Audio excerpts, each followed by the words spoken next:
Hi, everybody. This is Josh Kulp. We are learning Daf Shvui. We are in Masechet Gittin Daf Vav, page 6.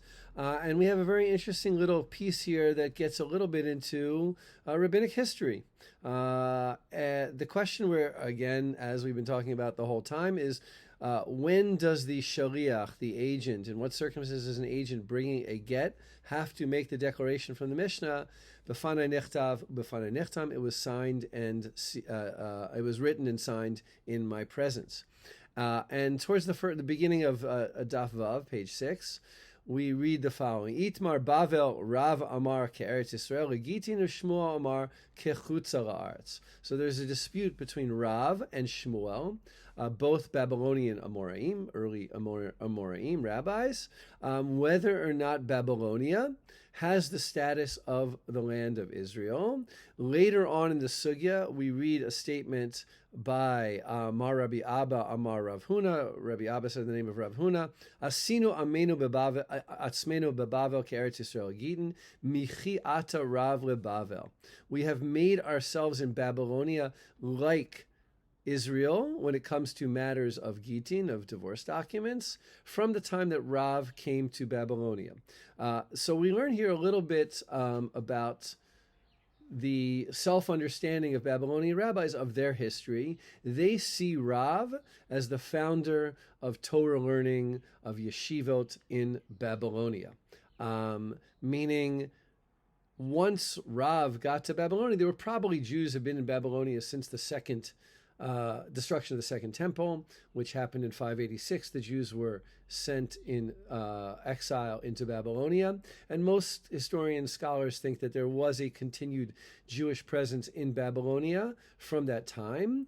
But as far as being a center of rabbinic learning, right? It's good to remember rabbinic learning only really picks up after the destruction of the temple.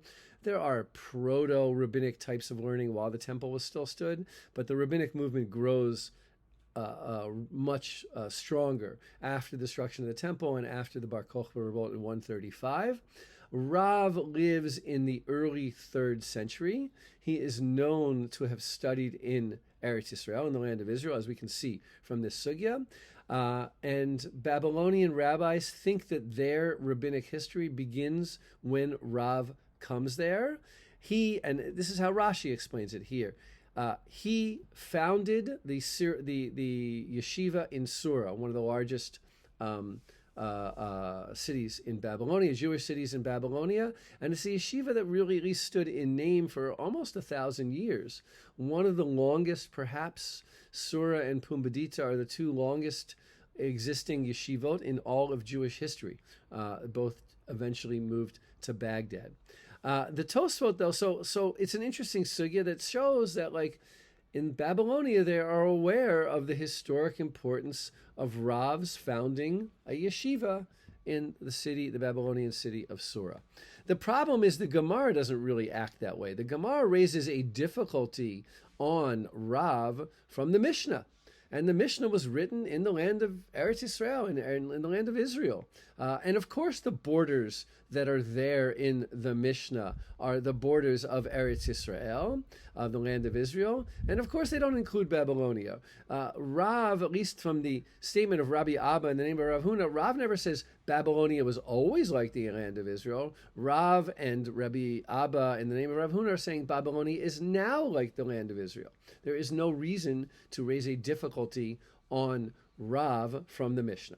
The Tosfot bring this up and say that what Rav did when he came to Babylonia is he taught them that from the time of the second exile, the land of Babylonia is like the land of Israel.